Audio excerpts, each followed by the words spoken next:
પ્રાર્થના વડે પરમાત્મા સાથે વાર્તાલાપનો વ્યવહાર છે.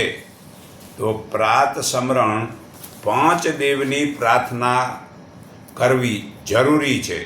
તો પહેલાં સમરું ગણપતિ દેવ કે જે વિધન દેજો કાપી. જો આપણે ગણપતિની પહેલી પ્રાર્થના કરીએ તો આપણા બધાએ વિધન કપાઈ જાય. બીજી પ્રાર્થના સમરું શારદા માતાને કે મારી વાણી નિર્મળ એટલે શુદ્ધ બનાવી દો. ત્રીજી દેવ સમરું ગુરુદેવને કે પરમાત્માના દર્શન કરાવીને પાપથી છોડાવી દે. ચોથા દેવ સમરું માતા પિતાને કે સદબુદ્ધિ બહુ આપી છે. અને પાંચમા સમરું પરમાત્માને કે મને મનુષ્ય શરીર આપ્યું છે. તો ગુરુ બ્રહ્મા ગુરુ વિષ્ણુ ગુરુ દેવો મહેશ્વરા ગુરુ સાક્ષાત પરબ્રહ્મ તસ્મૈ શ્રી ગુરુદેવાય નમઃ. ધ્યાન મૂલમ ગુરુ મૂર્તિ પૂજા મૂલમ ગુરુ પદ્મ મંત્ર મૂલમ ગુરુ વાક્ય મોક્ષ મૂલમ ગુરુ કૃપા. પદવદન કરું ગુરુદેવનું જે સકળ ગુણ ચતુર સુજાણ. પુરાણ બ્રહ્મ દ્રષ્ટિ કરી અચળ પુરુષ પુરાણ. પૂજન કરું ગુરુપદનું જેથી 14 લોક પૂજાય. શેષ બ્રહ્માજી શક્તિ મળી ગુણ ગુરુજીના ગાય. કૃપા હોય જો ગુરુદેવની તો ટળે 84 ના તાપ. જન્મ મરણની આપદા છૂટે આપો આપ. તો ભાઈઓ ગુરુ મુખ્ય 4 છે. એક બ્રહ્માજી, બીજા વિષ્ણુજી, ત્રીજા મહેશ્વરજી અને ચોથા નિરાકાર પરબ્રહ્મ પરમપિતા પરમાત્મા. તે પહેલાં ત્રણેય વડેનું કર્મે કર્મ જ્ઞાન મેળવી તે સર્વે જ્ઞાન જાણી જીવનમાં ઉતારી છેલ્લે નિરાકાર પરબ્રહ્મને શરણે જવાથી સર્વે પાપ છૂટે છે અને મોક્ષ મળે છે. આ ગીતા અધ્યાય 18-66 પુરાવો છે કે હે અર્જુન, તું સર્વ ધર્મો છોડી તું મારા એકના શરણે આવ, હું તારા સર્વે પાપો છોડાવીશ. આવો ખુલાસો છે ગીતાજીના 18મા અધ્યાયના 66મા શ્લોકમાં. તો પહેલાં બ્રહ્માજી અને બ્રહ્માણી વડે 4 વેદ રઘુર્વેદ, યજુર્વેદ, સામવેદ ને અથર્વેદનું જ્ઞાન જાણો ને બીજાને ભણાવો અને તે યાદ રાખો તો તમે બ્રહ્માજી અને બ્રહ્માણીને માનો છો તે જ્ઞાન જીવનમાં ઉતારો. બીજું વિષ્ણુજી અને લક્ષ્મી વડે 4 પુરુષાર્થ ધર્મ અર્થ કામ અને મોક્ષની પ્રાપ્તિ કરો અને ધન વડે પરોપકાર કરો તો વિષ્ણુ લક્ષ્મીજીને માનો છો. તો ત્રીજા મહેશ્વર પાર્વતીની જેમ સંતોષ સમાધિ લગાવો અને બીજાના દુઃખને પોતાના જાણી તેની સેવા કરો તો મહેશ્વર પાર્વતીને માનો છો. ચોથા ગુરુ નિરાકાર પરબ્રહ્મના સાતને ઓળખો, સાતકારને ઓળખો. તે સૂક્ષ્મ છે, તે સનાતન નિત્ય રહે. પરમાત્માને સનાતન કહેવાય. સનાતન એટલે સર્વ જગાએ સમાન હોય. તે નિત્ય રહે, ક્યારે વધે નહીં ઘટે નહીં. આ પૃથ્વીથી 3000 કિલોમીટર પછી ઉપર જાઓ તો આ શ્વાસ ત્યાં નથી, ત્યાં ઓક્સિજનની જરૂર પડે છે. પણ પરમાત્મા ત્યાંય છે. આ સૂર્યને ચારો તરફ છે. આ 14 બ્રહ્માંડમાં પરમપિતા પરમાત્મા મતલબ કે ઠસોઠસ ભરેલા છે. સર્વે જગાએ તે સમાન છે તે મરે નહીં, જન્મે નહીં, બળે નહીં, ભીંજાય નહીં, કપાય નહીં, અમર સર્વે જગાએ હાજર, આમ હજરા હજુર છે. તે વધે નહીં, ઘટે નહીં, તે સહેજ ભાવે તે આનંદ સ્વરૂપમાં પોતાના આત્માને પરોવવો તે શુદ્ધ ઉપાસના કહેવાય છે. તે પરમાત્માને સર્વ દેવી દેવતા માને છે. તો ખરેખર પરમાત્માની પ્રાર્થના, હે પ્રભુ, અમોને સદબુદ્ધિ ને સદબળ, સદ ઈશ્વરીય અને સદવિચાર આપો. અમારા સદકાર્યમાં અમોને યશવી બનાવો અને અમારા વિઘ્નો નાશ કરો. હે ઈશ્વર, ભજીએ તને, મોટું તુચ્છે નામ, ગુણ તારા નિત ગાઈએ, થાય અમારા કામ. હેત લાવી હસાવતું, સદા રાખ દિલ સાફ. ભૂલ કરીએ અમે તો પ્રભુ કરજે માફ. સર્વમાં સૌ સુખી થાવ, સર્વે સુખી થાવ. સમતા સો સમાચરો, સર્વત દિવ્યતા વ્યાપો. સર્વમાં શાંતિ વિસ્તારો. ઓમ શાંતિ શાંતિ. તો પ્રાર્થના નક્કી સમયે સામૂહિક વડે મનના વિકારો છૂટે છે. સવાર સાંજની સામૂહિક પ્રાર્થના જરૂરી છે. પ્રાર્થના માટે ચોખ્ખું ધોયેલું મન જોઈએ. મેલું મન ધોવાનું કામ પરમાત્માને ન આપીએ. મન સાફ કરવાનું કામ આપણું જ છે. આવી રીતે સાફ મન રાખીને પ્રાર્થનાનો લાભ ખૂબ જ મળે છે. શ્રદ્ધા અને ભાવના સાથે કરવામાં આવેલી પ્રાર્થના પરમાત્મા સાથે તાલમેલ કરવાનું માધ્યમ છે. શ્રદ્ધા અને ભાવના વિના કરવામાં આવેલી પ્રાર્થના ભીખ માંગવા જેવી ગણાય છે. બુદ્ધિ જ્યાં પહોંચતી નથી ત્યાં પ્રાર્થના વડે આપણી પ્રાર્થના પહોંચે છે. તો પ્રાર્થના એવી કરો કે જે વાર્તાલાપ વ્યવહાર, હે ભગવાન, તમે મને આવો મનુષ્ય દેહ દીધો છે, તો આ મનુષ્ય દેહ વડે હું ઉત્તમ ગુણ કર્મ સ્વભાવ મારા જીવનમાં ઉતારું. અને પુરુષાર્થનો હવે ખુલાસો આપે સાંભળીએ. પુરુષાર્થ 4 પ્રકારના છે: ધર્મ, અર્થ, કામ અને મોક્ષ. તે ચારના પ્રમાણ સમાન ભાવે જીવનમાં ઉતરવું. જરાક પણ ઓછું કે વધુ ચાલે નહીં. તો ધર્મ એટલે અસત્ય છોડવું અને સત્યનું પાલન કરવું. તપ કરવું, પવિત્રતા અંદર બહારની રાખવી, ન્યાય કરવો. નીતિ એટલે બોલીને પાળવું, પણ હાલમાં અજ્ઞાનીઓ બોલીને ફરી જાય છે. અને સહજ અવસ્થામાં રહેવું અને શુદ્ધ વ્યવહાર કરવો, કે જે વ્યવહારથી પોતાના આત્માને કે બીજાના આત્માને દુઃખ ન લાગે એવો શુદ્ધ વ્યવહારનું સત્ય કર્મ કરવું. તે પહેલો ધર્મ કહેવાય છે. બીજો અર્થ એટલે ધન કમાવું. તે જાત મહેનતનું, તે જીવન નિભાવ પૂરતું. વધુ ધન કે ઓછું ધન નહીં ચાલે. વાંચો, પુરાવો છે ગીતા અધ્યાય 4:21. તો જે મનમાં શાંતિ થાય છે. જો વધુ ધન આવશે તો મોજ શોખ, જ્યાં ત્યાં ફરવું અને નથી ખાવું પીવું, જોવું સાંભળવું, સૂંઘવું, પકડવું વગેરેથી ચોક્કસ રોગ થશે. તેવું અમોએ આ મંગલાચરણ ખમાં વિષયોનો શોખથી રીબાઈને મોત થાય છે તેની સમજણ આપી છે. જે વધુ ધન જે આવે તે ચોરી વગેરેથી, તેથી પાછો લોભ લાગે છે ને તે લોભથી ભોગ કરવાની ઈચ્છા થાય છે. તેથી નિયમ સર્વે છૂટી જાય છે. જે વસ્તુનો ભોગવામાં ત્રીજું જે કામ. હવે ખરેખર ત્રીજું, સ્ત્રી ભોગ વિશે જાણો.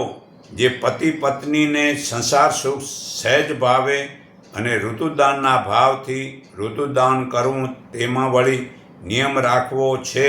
જે સ્ત્રીની ઋતુ આવે તે પહેલાં 4 દિવસ ભોગ ન કરવો. સમયે સ્ત્રી યોનિમાં ઝેર નીકળે છે. તે પુરુષની ઇન્દ્રિયોમાં રોગી બનાવે છે. માટે ચોથો 4 દિવસ, 11મી, 13મી અને છેલ્લે 16મી રાત પછી ફરી જે સ્ત્રીની ઋતુ બીજી વાર 4 દિવસ પછી 10 દિવસ ઋતુદાન કરવું. તેમાં વળી જે તહેવારોના દિવસે મિથુન ન કરવું, વળી દિવસે સંભોગ ન કરવો, સ્ત્રીઓના સમય રાત્રિના 10 થી 12 વાગ્યાની વચ્ચે સમયમાં કરવો, વળી તેમાં જે શુદ્ધ સાત્વિક આહાર ખાઈ અને ઋતુદાન કરવું. આ ગીતા અધ્યાય 9 શ્લોક 26માં મુજબ પત્ર પુષ્પમ ફળ જળ આવા નિયમ જે પાળે છે તેને બ્રહ્મચારી કહેવાય છે. આ મનુસ્મૃતિ પાના નંબર 47 શ્લોક 37-50માં પુરાવો છે. જે ઉપરના નિયમ પાલન કરે છે તે સાચો કામ પુરુષાર્થ કહેવાય છે. સૃષ્ટિનું સર્જન કર્યા બાદ સર્જનહારે નવસર્જનની વ્યવસ્થા અર્થ તમામ યોનિઓમાં નર અને માદાની રચના કરી છે. પ્રજાપતિ અર્થે કામનું નિર્માણ કર્યું છે. ગીતા અધ્યાય 10 શ્લોક 28માં પુરાવો છે. તો પ્રજાપતિ અર્થે રહેલા કામ હું જ છું. એથી કામનો થયા યોગ્ય ઉપયોગ યોગ્ય જ છે. સહેજ કુદરતી જીવન જીવતા પશુ પંખીઓની કામ કીડા તેમજ તે મુજબ સંયમિત જોવા મળે છે. જો ત્યાં એક પત્ની કે એક જ પતિ નથી, માનવ શ્રેષ્ઠ છે. માટે લગ્ન પ્રથાથી એક પતિ એક પત્ની સમિત જીવન જીવવાની પ્રેરણા આપી હોય તેવું બને. માનવ જીવનમાં એકથી વધુ પતિ દ્રૌપદી તેમજ એકથી વધુ પત્નીઓ અનેક રાજાઓના કિસ્સા જોવા મળે છે. છતાં સંયમિત જીવન જીવે છે. જ્યારે માનવીને મર્યાદા હોય છતાં પણ કામ વાસના ભોગવે છે. આ કામને માનવે મોજ શોખનું સાધન બનાવી દીધું છે. તો વળી અમુક બ્રહ્મચાર્ય વર્તક કામ ઈચ્છાને દાબી દેવાના પ્રયાસ પણ માનવી કરે છે. તો વધુ અતિ કામ ઈચ્છા કે દાબી દેવું, તેથી બંને તેને નુકસાન થાય છે. છતાં આવા ખોટા પરિણામો ભોગવે છે. જે સ્ત્રીનું રજ અને પુરુષનું વીર્ય દાબી દેવાથી પ્રજાનું લાગણી અનેક રોગ થાય છે અને બીજા જીવ સૃષ્ટિના નિયમ પાળતા નથી તે હેરાન નથી. માનવી હેરાન થાય છે. નિયમ પાળતા નથી તેથી શક્તિ ક્ષીણ થાય છે. પછી પોતાની ભૂલોનું પરિણામ બાળકને ભોગવવું પડે છે. બાળકો રોગી બને છે. ખોડ ખાપટવાળા જન્મે છે. બાળકનો જન્મ આપવા માટે સિઝરિંગ કરવું પડે છે. અને ચોથો પુરુષાર્થ મોક્ષ છે. તો મોક્ષ ઈશ્વર શરીરના દોષો છોડવા માટે તો વર્ત તપ કરવું. ગીતા અધ્યાય 18:5માં પુરાવો છે. જે જરૂર છે. અને સૂક્ષ્મ શરીરના દોષ છોડવા માટે પ્રત્યેક શ્વાસે શ્વાસે ઈશ્વરનું સ્મરણ કરવું. જે કારણ શરીર શુદ્ધિ માટે આત્મતત્વમાં સ્થિર રહેવું. કારણ કે મારા સારા ખરાબ ગુણો છોડીને ગીતા અધ્યાય 18 શ્લોક 62 મુજબ ઈશ્વરનું શરણાગતિથી મોક્ષ મળે છે. ત્યારે તે આનંદનો અનંત રહે છે. પણ વધુ આગળ જવા માટે તે ઈચ્છાને છોડવી પડે છે. ત્યારે માનજો કે હવે તમે તમારું અંતિમ ધ્યેય માં કારણ શરીરની સ્થિરતા છે તે દેહમાં વધુ રહેવાનું નથી. જે બ્રહ્મ નિરાકારના આનંદમાં ઓતપ્રોત થઈ જશો પછી તો કેવળ પરમાત્માની ઈચ્છાથી બીજા જીવોનું કલ્યાણ માટે હાલમાં કે ભલેને ફરી મનુષ્ય શરીરમાં આવવું જવું પડે, પરંતુ તે સમયે તો તમારા દિવ્ય આનંદ અનુભવના સ્મરણમાં જ સ્થિર થશો. તેથી તમને ફરી શરીર ધરવાનું કે શરીર છોડવાનું દુઃખ નહીં લાગે. તેમજ શરીરના કર્મો કરવા છતાં જરાય પણ દુઃખ નહીં લાગે. બસ એનું જ નામ મોક્ષ કહેવાય છે. આ મોક્ષ માટેનું જ્ઞાન છે. તો તપ શરીર વાણી અને મનના તપ જાણો. જે શરીર વડે દેવ, બ્રાહ્મણ, ગુરુ, વિધાન, માતા પિતા વગેરેનું પૂજન કરવું, પવિત્રતા, સરળતા, બ્રહ્મચાર્ય અને હિંસા ન કરવી એ શારીરિક તપ કહેવાય છે. જે વાણી વડે કોઈને દુઃખ ન લાગે, સત્ય, પ્રિય અને હિતકારી વાણી બોલવી તથા વેદ શાસ્ત્રોના અભ્યાસ કરવો અને પરમાત્માનું નિત્ય સ્મરણ કરવું એ વાણીનું તપ કહેવાય છે. જે મન વડે પ્રસન્નતા, મૌન, સૌમ્ય ભાવ, આત્મસંયમ અને ભાવનાની શુદ્ધિ એ મનનું તપ કહેવાય છે. આ ગીતા અધ્યાય 17 શ્લોક 14-16 પુરાવો છે. તો જ્ઞાન જીવનમાં ઉતારવું છે. જેને જ્ઞાન સમજાણું છે તે મોટાપાઈ કરતો નથી, દંભ કરતો જ નથી, હિંસા કરતો નથી, શરીર, મન, વાણીથી કોઈને દુઃખ આપતો જ નથી. જેની ભૂલ થઈ ગઈ છે અને અફસોસ કરે છે તેને ક્ષમા કરે છે. મન અને વાણીને સરળ રાખીને ગુરુ, માતા પિતાની સેવા કરે છે. શરીર, મન, બુદ્ધિ, ચિત્તને સ્થિર કરીને ઇન્દ્રિયોના વિષયોને જીતે છે. તે પ્રભુ ભક્તિનો વૈરાગ રાખે છે, અહંકાર કરતો નથી ને જન્મ, મૃત્યુ, વૃદ્ધાવસ્થાના રોગને જાણે છે. તેથી તે જ્ઞાની રોગથી બચે છે. જે વ્યાધિઓ કેમ થાય છે તેના અનેક દોષોને જાણે છે. તે આસક્તિમાં રહેતો નથી. તે સ્ત્રી, પુત્ર, ઘર, ધન વગેરેમાં તલ્લીન થતો નથી અને સુખ દુઃખમાં ચિત્તને સમાન રાખે છે. બીજા અનેક ઉપાયના યોગ વડે ભક્તિ કરે છે. તે એકાંતમાં રહેવું પસંદ કરે છે. તે જન સમુદાયથી વધુ દૂર રહે છે. તે આધ્યાત્મિક જ્ઞાનનું નિત્ય મનન કરે છે તથા તત્વજ્ઞાન વડે સર્વમાં પરમાત્માને જોવાનું કરે છે. ઉપર મુજબના જેના જીવનમાં ગુણો જ્ઞાન ઉતરી ગયું છે તેને જ્ઞાની કહેવાય છે. આ ગીતા અધ્યાય 13 શ્લોક 8-12 પુરાવો છે. તો આ જ્ઞાન માટે ખરેખર આ જીવનમાં ઉતારો અને જે મનુષ્ય આત્મામાં જ પ્રીતિવાળો, આત્મામાં જ તૃપ્ત થતાં સંતોષ છે તેને કશું જ કરવાનું રહેતું નથી. આ ગીતા અધ્યાય 3 શ્લોક 17 પુરાવો છે. તો આ સંસારમાં તે બ્રહ્મ જ્ઞાનીને કરેલા કે નહીં કરેલા કર્મથી કોઈ સ્વાર્થ હોતો નથી. તેમજ સર્વે પ્રાણીઓમાં કોઈ અંગત સ્વાર્થનો સંબંધ હોતો નથી. આ ગીતા અધ્યાય 3 શ્લોક 18 પુરાવો છે. તો જનક રાજા વગેરે આત્મજ્ઞાનીઓ આસક્તિ રહિત કર્મ વડે જ પરમ સિદ્ધિ પામ્યા છે.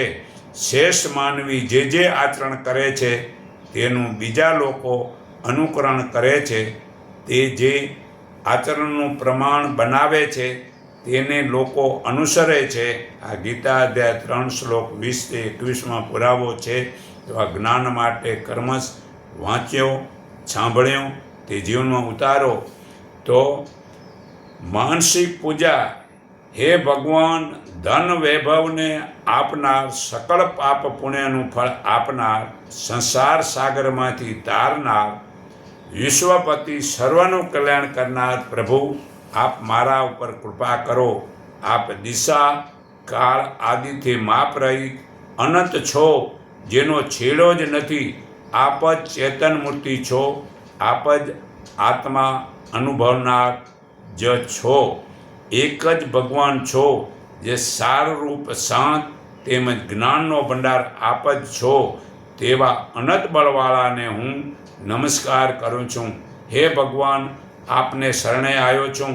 શરણ આપવાને હું યોગ્ય છું કે નથી તે હું જાણતો નથી, પણ હું કાંઈ પણ જાણતો જ નથી. છતાં આ દાસને શરણે રાખો અને હું આપને પ્રાપ્ત થયો છું. આપ મને શરણે રાખો. વળી હું જે વાતચીત કરું છું તે આપના નામનો જપ થાય. હું જે સર્વ શિલ્પ રચના કરું છું તે આપની મુદ્રા થાય.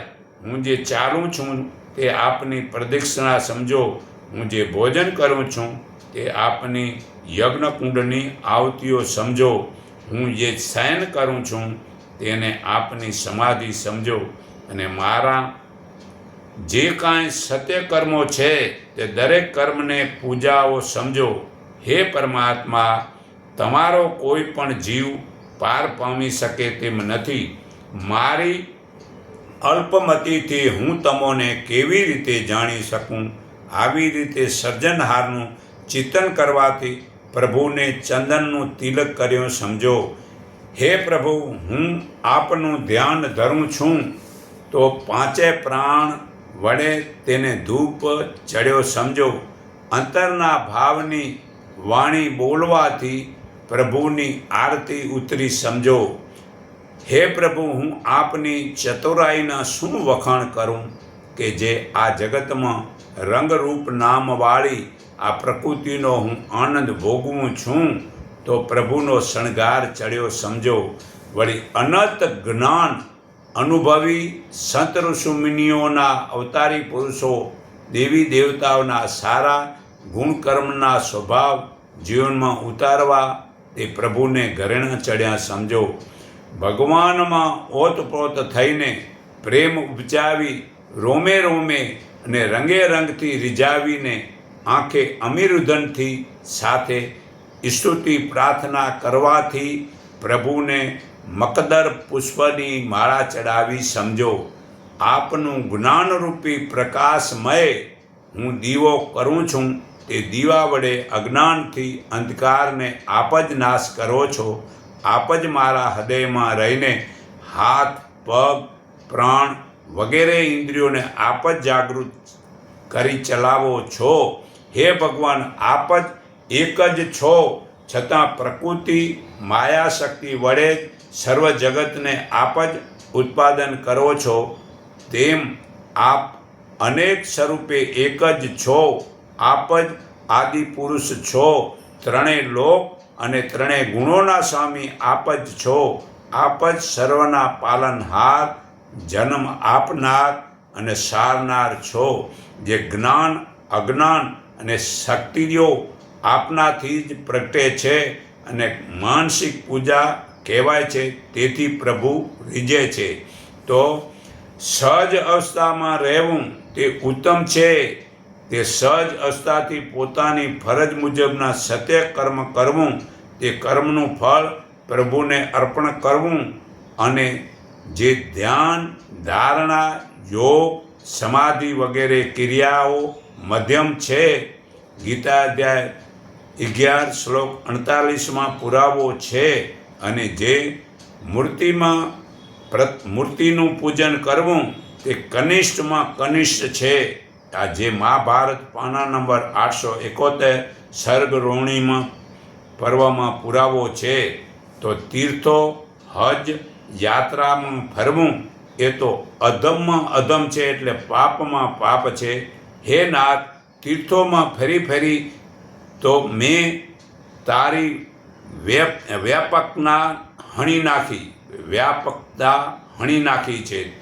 તો મંત્રનું રટણ 24 કરોડ મંત્રોમાં ઓમકાર મુખ્ય મંત્ર છે. જે મન અને આત્મા વચ્ચે જે અંતર પડી ગયું છે તે અંતર દૂર કરવાનું તે સાધન છે. તે જ મંત્ર છે. પણ તે મંત્ર બોલવાનો તો નથી જ. નિરાકાર નામરૂપી ને શોધી તેમાં એક થઈ જવાનું છે. નાભીમાં માપવાથી અજંપા જાપ એટલે 21,600 શ્વાસની સાથે વધુ સ્થિર થશો, તેટલા જ વધુ આગળ વધશો. તેથી માયાની મુક્તિ થશે. જે રંગ રૂપના આકારથી નીકળીને શૂન્યમાં એટલે કે નિરાકારમાં લય થઈ જવાનું છે, તેનું જ નામ મંત્ર છે. જો તમારે અજ્ઞાનમાંથી છૂટવું હોય તો માયાથી રચેલું વિશ્વ છે તેવું જ તમારું આ પિંડનું સ્વરૂપ છે. અને પિંડનું સ્વરૂપ છે એવું જ ઓમકાર સ્વરૂપ છે. જગતમાં જે પશુ, પક્ષી, વૃક્ષ, માનવ, દાનવ વગેરેના શરીર છે તેને ઓમકાર જ સમજો. વળી યાદ રાખો કે સત્ય સ્વરૂપ નિરાકારનું અસ્તિત્વ તો આમ હજરા હજુર જ છે. આ ગીતા અધ્યાય 13 શ્લોક 16માં પાંચો પુરાવો છે. તે દૂરમાં દૂર છે અને પાસેમાં પાસે છે, પણ જે મેળવવાનું એવું જે સત્ય સ્વરૂપ તે સિવાયની બીજી બધી જ કલ્પનાઓ, જે સુખ દુઃખ, મુક્તિ બંધન, સારું ખરાબ, મારું તારું, તેનો નાશ કરવો પડે છે, તેને જ મંત્ર સમજાણો છે. પણ જેને બ્રહ્મજ્ઞાન નથી તેને નામ સ્મરણ કરવું જરૂરી છે. ખરેખર આ પરમાત્માની પ્રાર્થનાની સાથે આટલા બધા જે નિયમ પાળે અને જેનું મન શુદ્ધ થાય, આત્મા નિર્મળ થાય, તે ખરેખર એક ક્ષણ આ પરમાત્મામાં સ્થિર થાય તો એના સર્વે પાપો છૂટી જાય છે. તો હું સર્વેના હૃદયમાં રહેલા પરમપિતા પરમાત્માના હૃદય ભાવને હું મારા હૃદયથી નમન કરું છું. એકને ઓળખો, એકને માનો, એક સંકીર્ણ થાવ. એટલું કહી હું મારી વાણી વિરામું છું.